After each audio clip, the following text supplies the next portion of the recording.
Bonjour à tous, c'est Killer qui vous parle donc pour un nouvel épisode de notre chronique des images Lego Bionicle de 2001 à 2003. Donc merci aux quelques fidèles qui me suivent encore alors que nous en sommes je crois au 22e ou 23e épisode, si je dis pas de bêtises. Et donc on n'a pas encore terminé même si on a quand même terminé quelque chose la semaine dernière, souvenez-vous, enfin la semaine dernière, oui la semaine dernière. Effectivement c'est qu'on a fini 2002. Donc on passe enfin à 2003, ce qui est aussi la dernière année donc où j'ai encore des images promotionnelles bioniques, voilà. Et bien, c'est à peu près tout, je crois. Donc justement, on va commencer 2003 avec les Matoran. Les Matoran qu'on n'a pas vraiment vu jusqu'à présent, pas trop vu. On a vu quelques-uns en 2001, mais très rapidement, souvent avec les Toa et autres. Là, ça va être un peu différent, et donc on va ouvrir ça tout de suite. 811001, et logiquement, on a déjà eu un petit tease la semaine dernière, un épisode précédent, effectivement, avec Kopek, donc notre Matoran de glace. Et c'est un peu violent comme zoom, donc on va réduire juste un tout petit peu. Je vous rappelle que ces images, souvent, ont été utilisées sur les boîtes, et donc là, effectivement, c'est l'image qui a été utilisée sur la boîte du personnage. Donc, comme on peut voir, jolie photo, hein, pas de modèle en 3D, j'ai l'impression, juste une photo et replacée effectivement dans un décor en 3D. Donc, on va commencer déjà par afficher le contour des calques, hein. Voilà, c'est une habitude afin de voir au cas où il y aurait des bouts de calque qui dépasseraient de la zone carrée, effectivement. Et donc, justement, je vous rappelle le concept, les calques Photoshop, hein, donc ça fait qu'on a une image qui est créée à partir de plusieurs images qu'on va superposer l'une après les autres, et donc ce qui est bien, c'est qu'effectivement, grâce à Photoshop, grâce à un fichier Photoshop, on peut voir quelles sont ces différentes images qui peuvent être superposées les unes sur les autres. Et donc on va commencer, donc là, beaucoup de fumée, hein, alors, par contre, ouais, je vois. Ah ouais, faut la voir, quoi, c'est une sorte de truc qui est à ce niveau-là, ok. Donc effectivement, de la fumée, glow c'est pour les yeux, ce qui fait que quand on va l'enlever logiquement, le masque. Ah non, même pas. Glow, c'est une sorte de lumière, mais au niveau du. Alors, je vais dire au niveau du pied, mais en fait, non, je pense que c'est au niveau de la crosse qui frappe, si vous voulez, le disque. Voilà. Et donc, ça, on en parlera rapidement. Puck speed, ça doit être effectivement la vitesse pour le palais. Alors, par contre, c'est des calques, mon gars, je sais pas trop ce qu'ils ont fait, mais j'ai l'impression que t'as des petits bouts de lumière, c'est plutôt l'enfer. Ah ouais, là encore, c'est une sorte de lumière qui est ici, quoi. Alors par contre, il y a quand même la tonne de calques, donc on va essayer d'être un peu plus rapide parce que je pense qu'on a beaucoup de calques dans le genre. Donc ça, effectivement, c'est une sorte d'effet de vitesse, comme on peut le voir, qui a été mis sur le palais comme ça, qui est tout nu, tout vide, avec ce calque-là. Et donc ouais, beaucoup de calques de fumée, visiblement. Et ouais, c'est vrai que je n'avais pas remarqué, mais il y a des personnages derrière lui, qui en fait sont d'ailleurs les deux mêmes personnages, je pense, mais pivotés différemment, possiblement. En tout cas, les deux Matoran ont le même masque. Ouais, bon, encore de la fumée. Speed, c'est un élément de vitesse au niveau de la crosse. Il faut savoir qu'il y en a 6 des Matoran comme ça, donc on va essayer d'être un peu plus. Par contre, il y a 10 000 calques qui sont nommés vitesse, hein, je tiens à dire. Je me demande si c'était ils ont changé ou pas la personne qui faisait les packaging entre 2002 et 2003, parce que là, honnêtement, j'ai l'impression que la façon de faire est complètement différente, quoi. Le fait qu'il y ait autant de calques pour des petits éléments superposés, honnêtement, alors que tu pourrais facilement faire, je pense, un calque pour tout, est un peu étrange, ouais. Donc ça, c'est la boue, effectivement, comme on peut voir, qui ressort. Et là, il y a beaucoup de poussière, visiblement. Ouais, ok, d'accord. Et ça, c'est une copie de poussière. Donc il y a poussière de poussière. Et comme on peut le voir, hein, plus on enlève, plus le Matoran apparaît dans toute sa gloire. Donc c'est Copec, hein, un Matoran de glace, donc comme on peut voir, blanc et gris foncé au niveau du schéma de couleur. Matoran de glace qu'on n'avait pas eu effectivement en 2001. En 2001, on avait juste eu Matoro qu'on retrouvera aussi en version 2003, mais qu'on verra après, je pense. Je pense qu'ils suivent en termes de référence, on verra ça après. Copec, qu'est-ce qu'il faut savoir dessus? Eh bien, c'est un chroniqueur. Donc les chroniqueurs dans l'univers bionique, là, pendant que je lève et que je me remets les yeux, il me semble que c'est pas autant des Matoran, mais ça se trouve, après je peux me tromper. Donc des matériels effectivement qui notent en fait l'histoire, si vous voulez, qui font des chroniques de l'histoire, des grands événements, etc. Et donc il y en a tout au long de l'histoire de Bionicle. Forcément, le plus connu est Takua, un Takua qui devient chroniqueur en 2001. Donc on a déjà pu voir, je crois, je suis pas trop sûr qu'on ait eu beaucoup d'images officielles de Takua. Euh, ah bah là, enfin, on a effectivement, c'est tout le calque comme pouvoir de Kopek. Donc effectivement, d'abord c'est Takua, ensuite Takua devient Toa en 2003, donc il donne son rôle de chroniqueur entre guillemets à Ali. Ali donc est Matoran de l'eau qu'on va aussi voir dans ces images-là de Matoran. Voilà, je parle pas trop par rapport au calque, hein, mais comme vous pouvez le voir, c'est de la fumée et des effets de vitesse, quoi. Ouais, pourquoi? Non mais sérieusement, quoi, regardez, on va essayer un truc. Je vais mettre un calque tout noir et on va voir ce que c'est que ce calque 56. Et je suis sûr qu'on va avoir une sorte de cercle de fumée, quoi. C'est ça, voilà, c'est ça, c'est sérieusement ça, quoi. Pourquoi ils peuvent pas faire ça en un seul calque? Je comprends pas trop comment ça. Enfin, c'est pas une critique, hein, l'image est très belle et je pense pas que j'arriverai à faire pareil, hein. Mais évidemment, mais c'est vrai que c'est quand même assez, c'est assez étrange. Donc oui, effectivement, ensuite Ali qui est chroniqueuse, et c'est Ali effectivement a un rôle assez important. Parce que c'est parce qu'on pourrait croire qu'elle n'est pas chroniqueuse longtemps, vu qu'en effet, euh, grosso modo, ce qui se passe, donc effectivement, 2003, Takua devient Takanuva, etc. Il bat Makuta, et après, il voit qu'effectivement, avant Matanui, il y avait une île Maître Nuit, voilà. Et donc, après, il se rendent sur Maître Nuit, et à peine arrivé sur Maître Nuit, ils se rendent compte, vite fait, qu'il faut partir, effectivement, qu'il faut partir aller sauver Matanui sur l'île de Voyagné, ce qui est un peu compliqué, mais suivez-moi. Donc effectivement, ils y vont. Enfin, les Toa Nuva y vont, et puis après, les Matoran décident aussi d'y aller parce qu'ils n'ont pas de nouvelles des Toa. Voilà. Et effectivement, dans cette équipe de Matoran qui vont sauver, entre guillemets, les Toa Nuva sur Voya Nuit, eh bien, vous avez Ali. Donc on pourrait se dire, ouais, bah Ali, quand même, elle fait pas grand-chose en chroniqueuse. Euh, Vu qu'effectivement, après, quand Ali et toute l'équipe de Matoran va sur Voya Nuit, ils sont aussi transformés en Toa à leur tour. Voilà. Donc bon, elle est plus vraiment chroniqueuse, quoi. Mais il faut savoir quand même qu'en fait, c'est Ali a un rôle important en tant que chroniqueuse, vu que c'est elle, en fait, eh bien, qui note les histoires, justement, racontées par Turaga Vakama, les histoires, justement, de Maître Nuit. Donc c'est super important, effectivement, vu que quand Turaga... Donc là, vous avez effectivement les joueurs du fond, et je ne sais pas si c'est la même image, tiens, je ne pense pas. Matoran, d'ailleurs, qu'on reverra cela, hein, parce que ça, en fait, c'est affût, grosso modo. Afu, je sais pas comment prononcer. Et donc, voilà, Tsuraya Wakama qui parle des histoires, qui raconte l'histoire de Maître Nuit au Matoran et au Toa, et forcément, ces derniers n'ont jamais entendu ces histoires-là, hein, vu que les Toa sont arrivés sur l'île un peu en vrac, et que les Matoran ont eu leur cerveau un peu effacé, leur mémoire effacée. Donc en fait, c'est super important que Ali note toutes ces histoires, quoi. Et forcément, toutes ces histoires, ça correspond à l'histoire de 2004-2005. Et effectivement, il se passe quand même pas un truc important. Alors par contre, c'est un flou de fond, je crois. Ouais, très léger, non? Ouais, très léger le fond de fou. Bref, voilà. Donc, voilà, effectivement, Alice s'occupe quand même de mettre à l'écrit toutes ces histoires, effectivement, des Turagas, ce qui n'est pas rien, effectivement, c'est quand même déterminant aussi pour la suite de l'histoire. Donc même si effectivement, contrairement à Takua, elle n'explore peut-être pas autant l'île, même si ça on en reparlera après, eh bien elle a au moins ce rôle super important. Et donc justement, on va en venir, vu qu'il n'est même plus sur l'écran, mais une fois qu'elle devient Toa, elle, entre guillemets, donne le rôle de chroniqueur à Kopek. Donc Kopek qu'on vient de voir. Voilà. Donc tout ça pour ça. Et j'ai passé combien de temps sur ce Matoran-là? 8 minutes, ça va. Ok, on n'a pas fait la barre des 10 minutes. J'avais un peu peur, mais ça va, tout va bien. Et donc justement, vous avez Matoro maintenant. Matoro, justement, qui était donc un des Matoran qu'on pouvait avoir en 2001. Alors par contre, ça aussi c'est intéressant, je vous rappelle, hein, c'est que en 2001, on avait des Matoran, oui, mais vendus uniquement, enfin uniquement, aux États-Unis, vendus uniquement dans les Happy Meal. Donc c'était pas vraiment des jouets qu'on pouvait trouver en magasin. Chez nous, en France, c'était pas dans du Happy Meal, c'était en 2002 par contre, donc un an plus tard, dans des Auchan souvent. Je me souviens, vous achetez des brocs, vous aviez donc un Matoran qui était offert, vous pouvez le choisir. Même si après, il me semble que vous pouviez aussi directement les acheter. Les grands bacs avec plein de sachets de Matoran. Donc imaginez un peu pour ceux qui sont devenus fans de Bionic après coup et qui n'ont pas connu ça. C'était plutôt cool. Un peu comme à l'époque en 2001 où vous pouviez choisir deux masques Kanoï après avoir acheté votre toit à Carrefour. Voilà, je me souviens encore de la vendeuse qui arrivait avec un gros sac rempli à bord de masques. C'était des visions dont je n'oublierai jamais. Voilà. Et donc, effectivement, Matoro, excusez-moi, qui faisait partie, donc un nouveau moteur de glace, qui faisait partie de.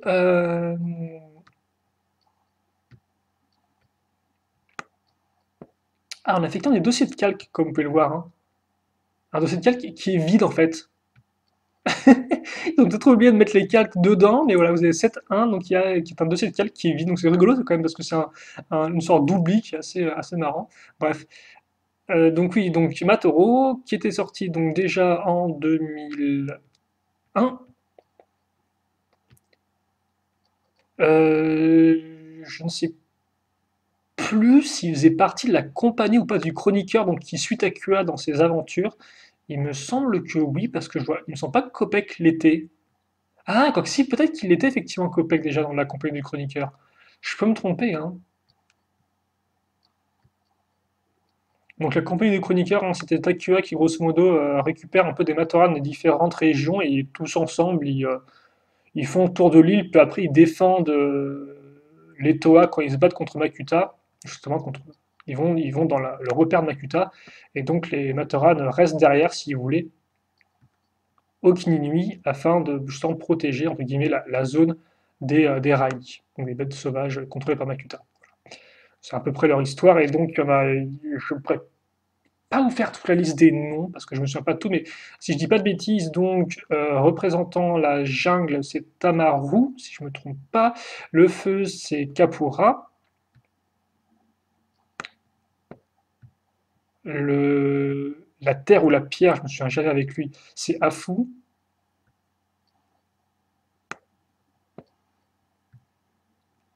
Euh, et après, là, je ne sais pas. Donc, ouais, ça se trouve, c'est bien Kopek, hein, c'est bien Kopek, ouais, qui est aussi dedans. C'est très possible, hein. Donc, au final, la plupart de ces Matoran, euh, bah, vous les retrouverez après, justement, en version 2003 et qui ont souvent un rôle un peu plus essentiel. Pas tous non plus, pas tous, mais certains, voilà. Et donc, effectivement, Matoran, je ne sais pas si on fait partie. Au final, j'ai presque pas parlé du Matoran en lui-même. Ce qu'on va faire maintenant, je suppose. Et donc ça, par contre, effectivement, c'est l'arène de Colis qui est à Takoro, hein, si je ne me trompe pas, et qu'on voit justement au début du film, du premier film Bionicle. Voilà, avec les gradins comme Pelwar, donc vraiment fait de pierre, hein, là encore, un peu à l'ancienne, il n'y a pas vraiment de trucs technologiques ni rien, c'est vraiment une bonne grosse arène, pierre, feu, et puis voilà. Et d'ailleurs, c'est plutôt cool, hein. Par contre, je sais pas du tout comment ils ont fait l'image, même si on dirait que la texture de pierre, là, elle est un peu, comment dirais-je, ils l'ont un peu étendue, donc ce qui fait que c'est pas super beau, donc je me demande si c'est pas un truc effectivement. On dirait que c'est en fait effectivement une texture appliquée un peu comme sur un truc étalé sur la 3D, mais je suis pas sûr. Peut-être que ça mélange des dos, peut-être que juste effectivement un dessin, puis après ils ont mis des textures sur le dessin et ils ont étiré comme ça, ce qui fait ce rendu un peu pas vraiment très très net. Voilà. En plus du léger flou de perspective. Allez. Donc oui, final, Matoro, rapidement, avant qu'on passe à Ali, qui est aussi important et dont je parlais tout à l'heure. Matoro, super importante parce qu'effectivement, c'est quand même un peu celui qui fait la traduction de quand Turaga Nuju parle. Donc, effectivement, il fait la traduction, ce qui fait qu'effectivement, Matoro est souvent avec les autres Turaga, dans le conseil de Turaga, effectivement, pour traduire aux autres Turaga ce que dit Turaga Nuju. Ce qui fait que Nuju est quand même connaît la plupart des secrets importants des Turaga que ce dernier cache effectivement Matoran après leur part de mémoire et au Toa. Voilà.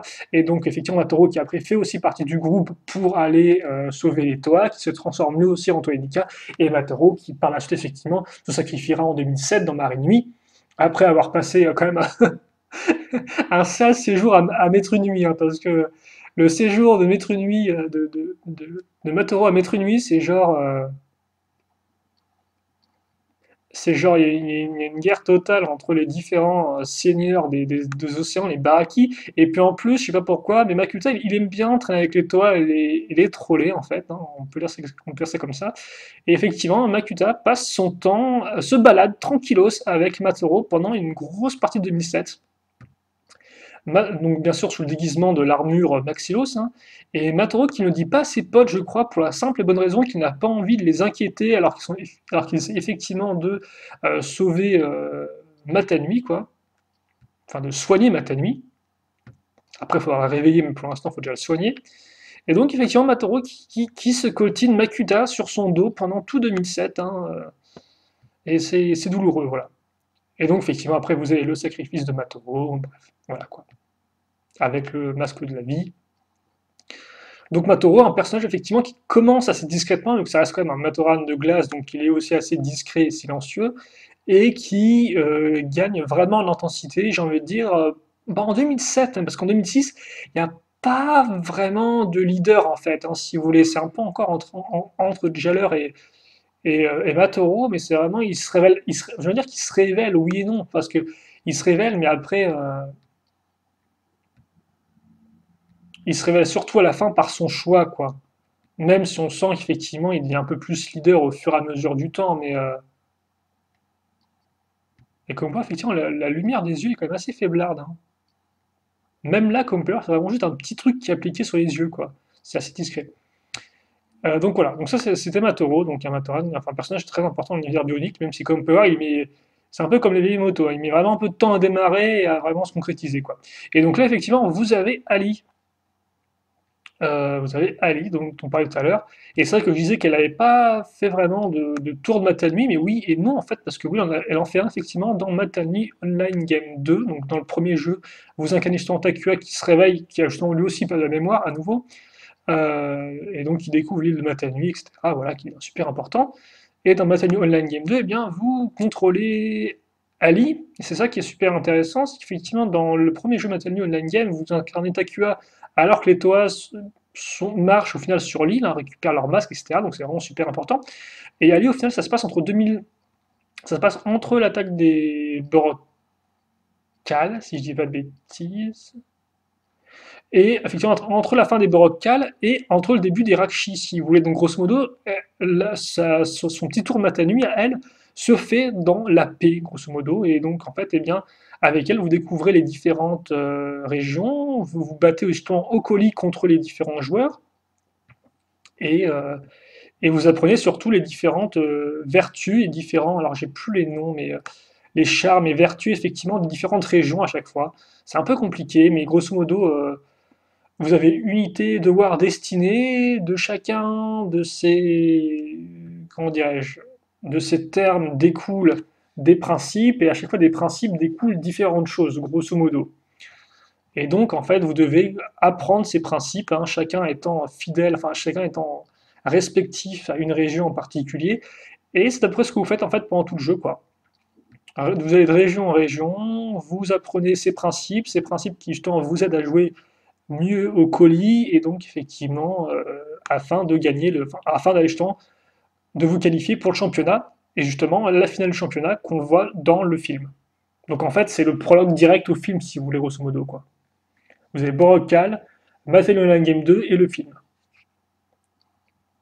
Mais donc c'est plutôt cool parce que justement il n'y a pas vraiment d'ennemi ni rien, c'est vraiment juste Ali qui apprend sur elle-même et à découvrir les autres régions justement. Voilà, vu que euh, tout comme Takua de base, hein, les Matoran ne traînent pas vraiment dans les différentes régions, même après la fin des rails, quoi. Vu qu'après ils doivent reconstruire, donc effectivement, c'est vrai ils restent quand même un peu casaniers tous les Matoran. Donc là encore, il y a assez peu de Matoran qui vont de région en région, justement pour découvrir comment les autres vivent et justement apprendre d'eux. C'est quand même super important, je trouve. Et j'aime bien ce jeu pour ça. Alors je ne l'ai pas terminé, même si j'ai lu un Wildstorm entier. Il faut dire aussi quand même que le premier niveau est quand même assez rude dans Battle Online Game 2 parce que donc chacune des villes a un principe particulier. Euh, et un peu un des principes, si vous voulez, de Gakoro, vous commencez donc la région de l'eau, eh bien c'est l'échange, enfin c'est l'entraide entre les différents Matorans. C'est-à-dire chacun des Matorans a une tâche qui lui est désignée, il s'occupe de sa tâche, et sa tâche, effectivement, quand elle sera terminée, elle aidera à l'accomplissement d'une autre tâche, et ainsi de suite, en fait, justement, pour créer eh bien, une unité. Euh, et donc, comment ça se traduit dans le gameplay? Bah, ça se traduit pas de façon super intéressante, ça se traduit par du grind en fait. C'est-à-dire qu'on va vous dire, ouais, ce serait bien si tu collectais 10 ressources telles quelles. Après, vous apprenez que ces 10 ressources, elles vous permettent d'obtenir une ressource. Alors, par exemple, 10 ressources A vous permettent d'obtenir une ressource B. Cette ressource B, il vous en faut 3 afin de l'accumuler avec une ressource C pour obtenir une ressource D par un autre pattern.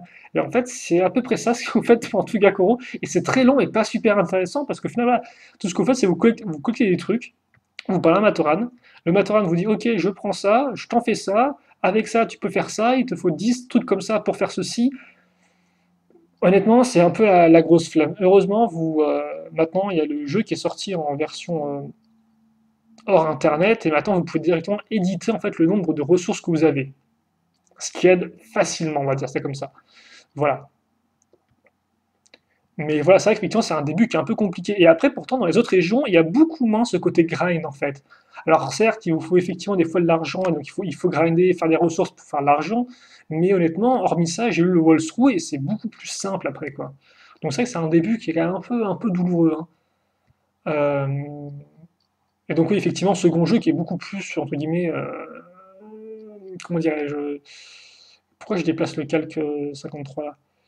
Qui a beaucoup plus d'ampleur que le premier jeu, en effet, dans le sens où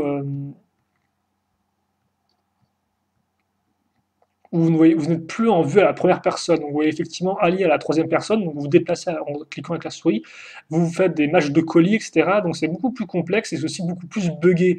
Donc c'est vrai que pendant un long moment, ce jeu était juste infinissable ou injouable, quoi. Je veux dire, enfin, vous partez déjà du principe que le début, c'est la grosse galère parce qu'il faut collecter 10 000 ressources, donc déjà, il faut être endurant et il faut en vouloir, hein, donc voilà, quoi. Et puis en plus, si le jeu bug, alors, et vous n'avez pas sauvegardé, autant vous dire que c'est un enfer, quoi, hein. Donc maintenant, grâce au travail des fans, vous pouvez y jouer dans une version à peu près stable, et avec des sauvegardes, et justement aussi en éditant les ressources. Donc voilà, donc quand même, ça aide.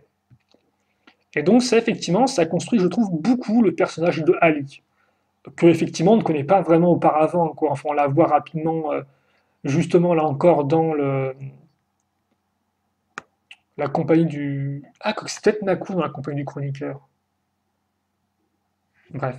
Enfin là, je parle de Ali, mais en fait, je suis carrément à Uki maintenant. Alors, grosso modo, pour finir sur Ali rapidement, elle n'était pas sortie en 2001. Effectivement, elle qui est sortie en 2001, c'était Maku, donc une Matoran de l'eau, qui justement, contrairement aux autres Matoran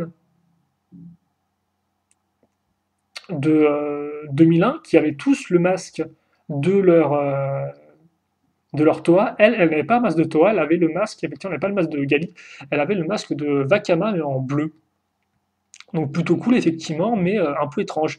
Et je trouve que ce côté effectivement, pas comme les autres Matoran, a fait qu'elle s'est un peu fait mettre sur le bas-côté, parce que justement, on aurait pensé que c'était Maku qui allait devenir par la suite Toa, etc. Et au final, non du tout, c'est Ali effectivement qui, elle, a bien le masque de Gali, qui est apparu après coup, on la voit je crois en 2002 aussi, je m'en souviens principalement d'elle en 2002, à la fin des animations des Baroques, où elle met une fleur sur le masque de Jaller, lorsqu'ils fêtent leur victoire. Et donc c'est Ali qui devient vraiment important, voilà. D'abord en tant que chroniqueuse, et puis ensuite, effectivement, en tant que Toa à part entière. Voilà. Mais d'ailleurs, effectivement, Macron, on l'a même pas vu. Là, enfin, on est passé avec toi à Uki, c'est étrange. Tiens, bah, Macron, on la verra après, donc on aura le temps d'en parler, quoi.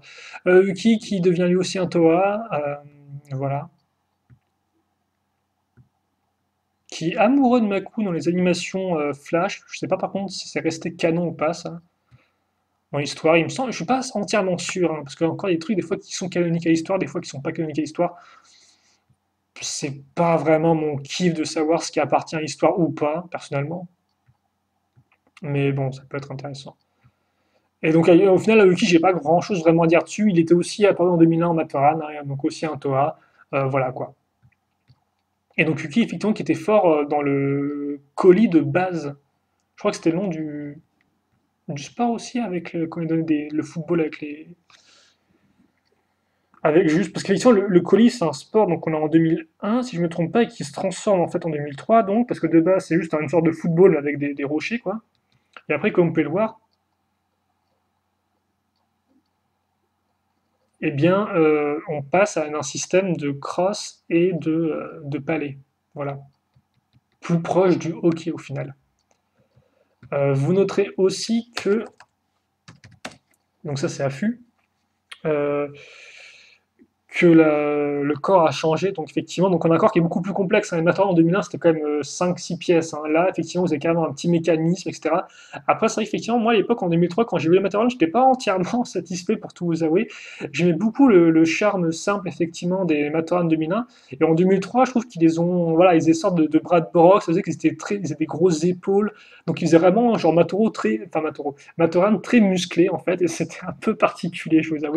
J'ai pas vraiment apprécié des masses. Par contre, j'en ai acheté des tonnes des Matoran 2003 parce qu'on avait beaucoup des. Je sais pas comment j'ai fait mon affaire au final, mais c'est vrai qu'il y en a qui étaient vendus très peu cher, il me semble, en 2004-2005. Ce qui fait que je me suis acheté pas mal de Matoran 2003 pour une raison que j'ignore en fait. Certains que j'ai repeints d'ailleurs, hein. Effectivement, j'ai repeint tout un Matoran pour en faire en version infectée ou j'en ai repeint tout un pour en faire en version Onepu parce qu'effectivement, Onepu est un Matoran donc un Matoran de terre qu'on ne retrouvera pas en version 2003, et donc j'avais entièrement repeint, etc., un Matoran de base, avec de la peinture noire et violette, autant vous dire que c'était pas non plus la fête au village, mais voilà. Parce qu'effectivement, si vous vous êtes peut-être rendu compte, donc j'ai continué de parler pendant que je mets les trucs, on parlera de affût plus tard, j'essaierai quand même d'en parler avant que je termine, mais oui, comme quoi, effectivement, en 2001, donc effectivement, on a du Matoran 2001 McDonald's, et on en a 6 différents, chacun représentant un élément distinct. Or, en 2003, ils mettent vraiment en avant le jeu du colis, et donc ce qui fait que le jeu du colis se joue par équipe de 2. Donc en fait, maintenant, eh bien, vous n'avez plus un Matoran par région, donc un Matoran de à chaque fois de couleurs différentes, mais vous avez en fait 6 Matoran et juste 3 régions qui sont représentées par 2 Matoran chacune. Donc 2 x 3, 6. Voilà. Ce qui fait que, comme vous avez pu le voir, eh bien, on a eu 2 Matoran blancs, on a eu 2 Matoran, bah là vous avez 2 Matoran effectivement de pierre, donc Uki et Affût, à ne pas confondre avec Taipu, Taipu qui est un masque de Onua normalement, mais qui est pareil, mais qui est un masque de Onua si je dis pas de bêtises. Par contre, je sais plus si c'est Taipu ou Afu qui est le sculpteur du groupe. En tout cas, c'est Afu logiquement qui rejoint l'équipe du chroniqueur. Donc justement, Afu qui est assez intéressant parce que il rejoint normalement le groupe du chroniqueur et aussi il est aussi sorti en 2001. C'est le 7e Matoran de 2001 qui n'est pas sorti en jeu McDonald's, mais dans le Power Pack. Le Power Pack est là encore une bizarrerie entre guillemets de 2001, hein. Un truc qu'on ne retrouvera pas par la suite, ce qui est d'ailleurs dommage, parce que c'est plutôt cool. Power Pack, donc, il contenait 3 éléments distincts. Donc effectivement, eh bien, le Mataran affût en version 2001, donc comme la version McDonald's, donc c'est tout pareil, mais il a ce masque-là. Donc c'est plutôt cool effectivement parce que ce masque-là, comme vous pouvez le voir, bah, c'est un masque de Turaga mais en couleur de Toa, donc plutôt rare à l'époque, hein. Bah, en fait, c'est pas que c'est rare en fait, si vous voulez, c'est que c'était juste pas possible. Or, ce qu'on appelle les misprints, c'était que on avait le masque de Turaga Nuju et le masque de Turaga Onewa, justement, non, Wenua, en couleur de Toa. Et donc, c'est des masques assez rares, qui n'auraient entre guillemets pas dû exister, il me semble, et qui sont quand même qu'on pouvait des fois trouver effectivement par divers moyens. Et donc lui, bah, effectivement, c'était ce masque-là, la façon la plus facile de le choper. Donc vous aviez le Matoran, vous aviez aussi un disque audio de 3 pistes, qui avait aussi son des fonctionnalités multimédia, hein, comme après tout à l'époque. Et vous avez un autre masque, le masque de Tahu, donc le haut, en version chromée. Donc chromé plastique, hein, mais chromé quand même, donc très joli. Et donc je sais plus où on pouvait trouver ce Power Pack, si on pouvait le trouver en magasin de jeux ou pas. Moi je sais que je l'ai acheté sur eBay bien plus tard en version neuve, hein. Je crois 15 € peut-être, entre 15 et 30 € si je ne me trompe pas. Donc ouais, en version non ouverte et tout, plutôt cool, hein. Vous avez aussi un poster, hein, qui était qui faisait office de couverture du packaging de CD-ROM, voilà. Donc, enfin, du CD audio. Et d'ailleurs, un second CD, alors c'était un CD audio qui était composé de musique un peu techno, donc c'était très 2001 là encore. C'était avant qu'on ait vraiment des groupes pour Bionicle. Même si dans les 3 pistes, il y a quand même la musique qui est utilisée pendant les scènes d'action dans Metal Online Game 1, qui est quand même une musique emblématique de Bionicle.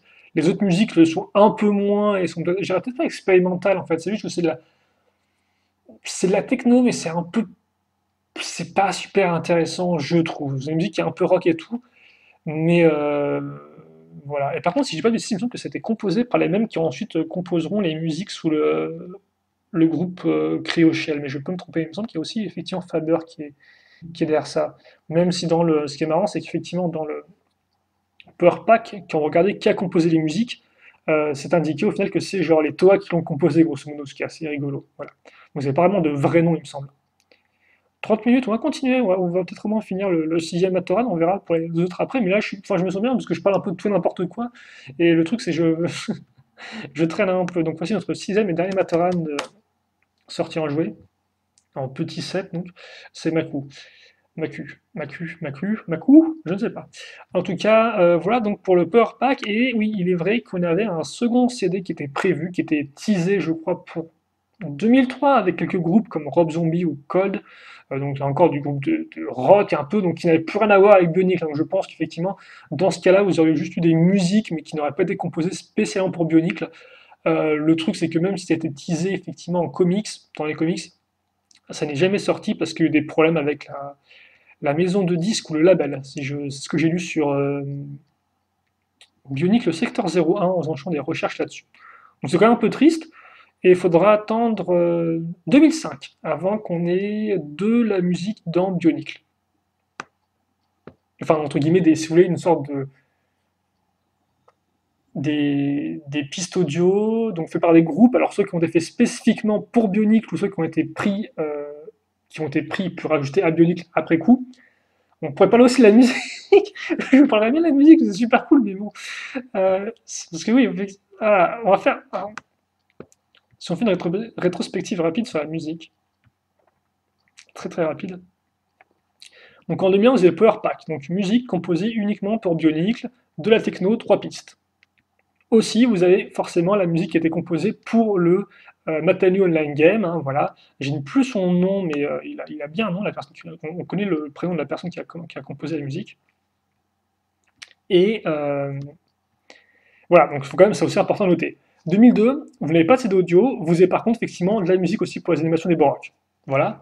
2003, toujours pas de CD audio ou de groupe. À nouveau, par contre, musique pour Mateo Online Game 2 et aussi forcément soundtrack pour le premier film Bionic. Pas mal de gens effectivement aiment bien la soundtrack des films Bionic. Personnellement, je vois qu'elle me fait ni chaud ni froid, même après avoir revu les films. Pour moi, elle est compétente, mais elle a pas vraiment défini l'univers Bionic. Certains disent, ouais, pour moi, la musique des films Bionic, le thème et tout, ça a vraiment défini le thème Bionic. Pas vraiment pour moi, je dois vous avouer clairement. Mais après, c'est juste mon opinion. Donc vous avez ça. En 2004, Bionic le 2, donc à nouveau, effectivement, il y a une OST du film. Et en 2005, ce où ça devient intéressant, c'est qu'on a certes l'OST du troisième film Bionic, voilà. Et aussi, vous avez donc des groupes qui, alors eux, par contre, alors c'est un groupe qui, alors c'est All Insane Kids, qui normalement a un autre nom en fait. Enfin, ça veut dire c'est un groupe de musique qui compose. Et ils ont pris un autre nom quand ils ont fait pour leur composition Bionic, si vous voulez. Voilà. Et donc c'était Hero et Caught in a Dream pour 2005. Et donc c'était la première fois, entre guillemets, qu'on avait vraiment voilà, un groupe de musique un peu rock, donc pas de la musique, entre guillemets, orchestrale de film, ni de la musique, entre guillemets, d'ambiance pour des jeux. Ah oui, on pourrait aussi noter, je suppose, bien sûr, la soundtrack de tous les jeux Bionic sortis sur Game Boy Advance, et le jeu du film aussi, même s'il encore, c'est encore plus anecdotique, il me semble, hein. Je vous avoue, j'ai jamais vraiment cherché à écouter la musique de ces jeux-là à côté sur YouTube, donc je sais pas vraiment ce qu'elle vaut prise à part. Mais c'est la première fois qu'on a vraiment là un groupe nommé qui fait de la musique pour Bionic. 2005, donc super important. 2006, ils ont pris un groupe vraiment ultra connu qui était les All American Rejects, si je dis pas de bêtises, qui était, je crois, Moving Along, un truc comme ça, Moving On. Donc, qui était une musique qui, effectivement, ils sont sortis en dehors de Bionic, et après, la musique était rattachée à Bionic. Voilà. Bien sûr, vous avez aussi la musique pour tout ce qui était animation, il y a eu beaucoup d'animation en 2006. Jeu aussi, hein, Bionic Heroes, donc de Traveler's Tales. Là encore, une musique, une bio. Pourtant, on a fini à 100% hein, Bionic Heroes, hein, ce qui n'est pas un, ce n'est pas, il n'y a pas de quoi se vanter. Mais la musique, je m'en souviens rapidement, mais là encore, enfin, c'est pas non plus tip top quoi. Et puis 2007, vous avez par contre là un autre groupe qui arrive un peu, si vous voulez, donc composé d'autres musiciens, etc., qui eux font la musique pour Bionic, c'est Cryoshell, avec une voix féminine. Donc, alors qu'avant, il n'y avait pas vraiment de voix. Et donc là, on a beaucoup de musique, hein, on a Creeping in the Deep, si je dis pas de bêtises, donc ce soit pas du tout ça le titre. Vous avez aussi Face Me, par exemple, et vous avez peut-être une troisième pour 2007, je ne sais plus. Et en tout cas, ce concept, effectivement, de groupe qui compose pour Bionicle, donc, commence en 2005, fait un peu une pause en 2006, à moins que j'en oublie, et puis revient effectivement très fort en 2007, puis après en 2008, avec Gravity Earth. Ah oui, il y a Crushed, effectivement, si je dis pas de bêtises, un truc comme ça. Quoi, c'est peut-être le nom du groupe, ça, non? En 2007. Alors, on va continuer avec les deux autres. Alors là, je vais parler de plein de trucs en même temps. Bon, après, c'est pas non plus super intéressant. Là, par contre, faut que je me. Ouais, trop cool. 2003. Non, pas du tout. Bon, alors, attendez. D'abord, je vais finir sur la musique rapidement. Donc, effectivement, 2007, 2008, 2009, 2010, c'est du cryoshell. Donc, à chaque fois avec un titre, souvent, au moins un titre, des fois deux, un par vague de l'année, qui fait la musique pour Bionicle. Cryoshell qui ensuite sortira leur propre album avec de la musique de Bionicle dedans et des nouveaux titres. Voilà. En 2010, par contre, on pourrait effectivement dire que on a à nouveau un film, donc à nouveau une musique de film qui est pas trop mal, si pas de bêtises. Et vous avez aussi un autre groupe effectivement qui a fait une musique hors Bionicle, qui est mis dans Bionicle, c'est Présence. Qui est un groupe qui déjà en 2010 n'était pas vraiment, qui était déjà mort il me semble à l'époque, hein.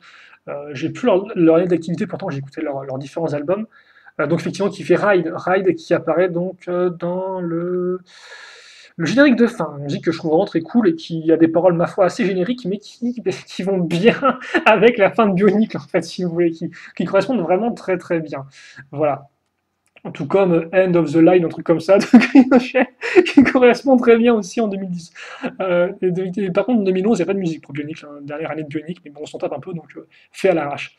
Et Bionicle G2, il y a la musique, de trucs d'animation, et puis c'est tout, il n'y a pas de groupe qui apparaît, c'est quand même très triste aussi, je trouve, vu que comme vous pouvez voir, au final, eh bien, ce concept de groupe qui compose la musique pour Bionicle, c'est quand même devenu un peu emblématique à force. Voilà. Donc, la musique et Bionicle, très important. Même si je trouve qu'on n'a jamais réussi à retrouver le charme de 2001. Alors ça, on va me dire, ouais, mais la techno, c'est tout pourri. Mais alors non, parce qu'effectivement, la musique, comme l'a prouvé la musique de combat de l'animation Flash, on pouvait vraiment mixer de la techno pour les passages un peu plus dynamiques avec des chœurs d'opéra.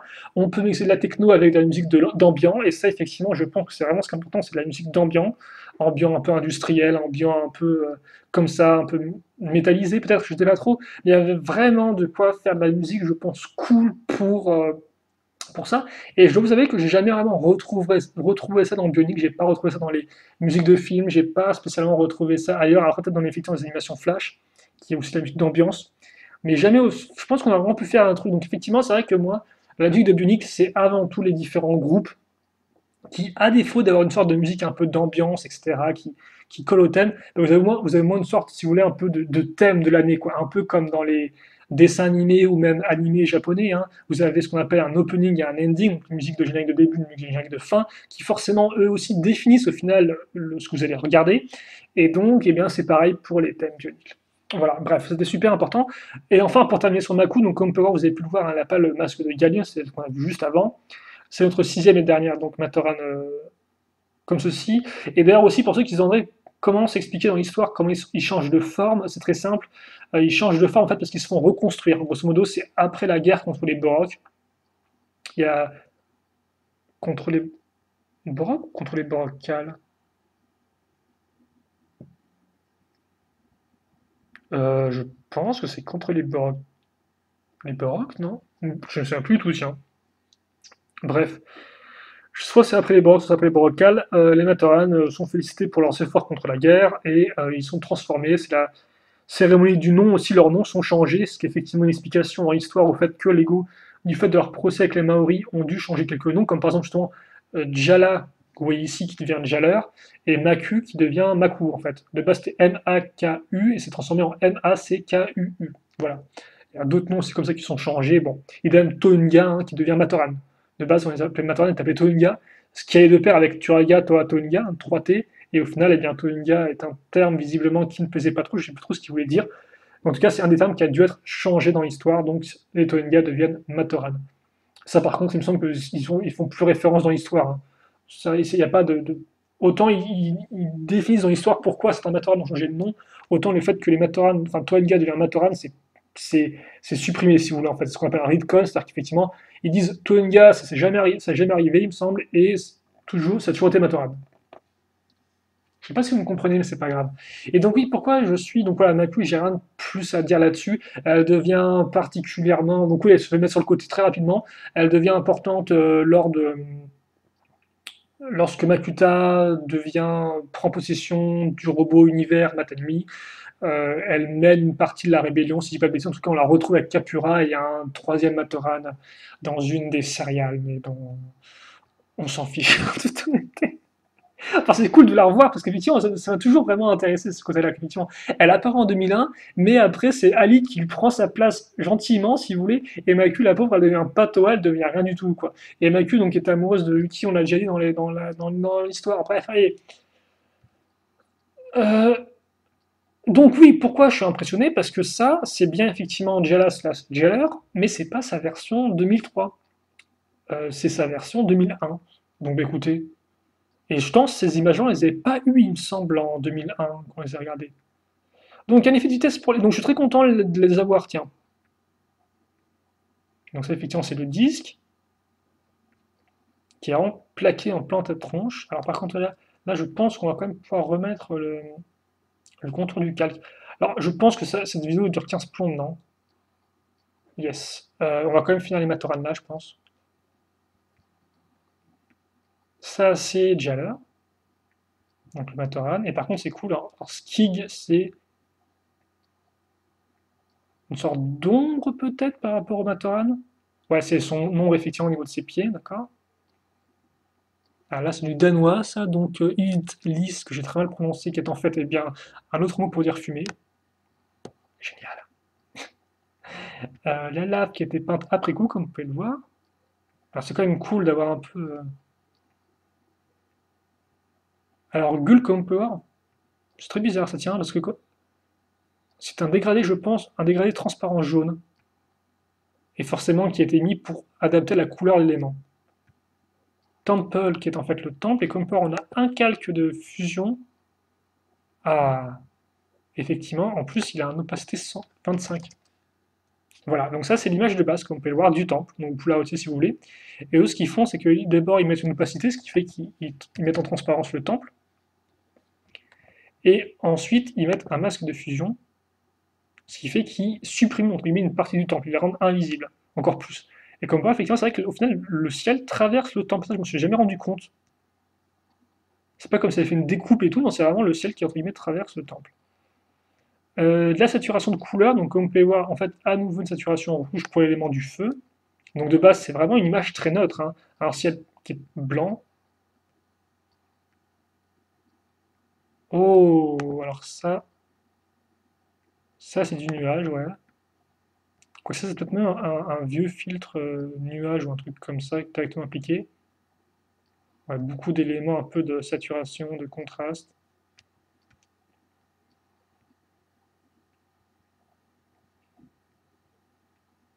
Peut-être un très léger flou à l'avant. Et enfin donc le sol. Voilà. Et donc oui, parce que comme je vous l'ai dit, on a bien eu Simatoran sorti donc en petit set à genre 5-6 euros, j'ai plus le chiffre exact, peut-être un peu moins maintenant, ou pas 5-6 euros, peut-être même plus, donc 4-5, non 4-5 euros. Et vous avez aussi deux sets Titan, donc qui étaient un Matoran et son Rai. Et donc les deux Matoran, je vous donne la mix, c'était Jaller et Takua, donc en version 2003, donc plutôt cool, vu qu'effectivement très important là encore dans l'histoire, hein, quand les deux partent un peu en road trip autour du truc. Voilà. Et donc je pensais qu'on aurait des images de Jaller et Takua en version 2003 par rapport aux versions Titan, et non. On a leur version 2001 pour une raison que j'ignore. Et donc là, vous avez effectivement Takeo en version 3D. Ça, par contre, c'est plutôt cool parce que, oui, autant les Cimatron sortis en 7 ont eu leur version 3D normale hein, pour l'emballage, mais aussi tout ce qui est Matoran qui font partie, si je dis pas de bêtises, de la compagnie du chroniqueur ont aussi eu leurs images en 3D. Donc c'est quand même plutôt cool. ou tout du moins Takua l'a eu comme vous pouvez le voir.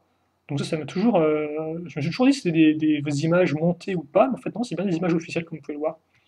Après pour le reste c'est pareil, un temple, comme vous pouvez le remarquer. Ah par contre j'ai commencé à faire des trucs... Ouais, ok d'accord. Voilà, donc Takua qui est ici. Ok, et c'est pareil. Et je pense qu'on va s'arrêter là-dessus. Pour nos images, hein, c'est tout pareil, même la couleur est identique, vu qu'au final, bah, Takua vient aussi de Takuro, hein, même si après on apprend qu'il n'est pas vraiment Matoran de feu, voilà. Euh, plus Matoran de lumière, oh spoil, spoil, spoil, qui a 6 ans d'existence, spoil 6 ans après. Bon, quand je venais, c'est un peu nul, parce que si je veux faire des colonières bioniques, mais que je spoil tout, c'est pas non plus tip top, quoi. Voilà, ça c'était Takua. Mais donc on n'a pas de. Bah ouais, parce que ouais, Rai, au final, je pensais peut-être aussi trouver les deux Rai. Donc Takua venait avec son Puku, donc une sorte de grosse araignée, avec de gros crabes, plutôt, devrais-je dire. Et Jailer venait avec un Guko, donc un Rai volant. Voilà, donc plutôt cool là aussi. Même si j'ai mis beaucoup de temps à les avoir personnellement, ces titans-là. J'ai chopé Jailer et Guko lors d'une brocante. Et Takua et Puku, c'est Golden Vase donc, qui me l'a vendu. Voilà. Donc ça, c'était pour nos Matoran.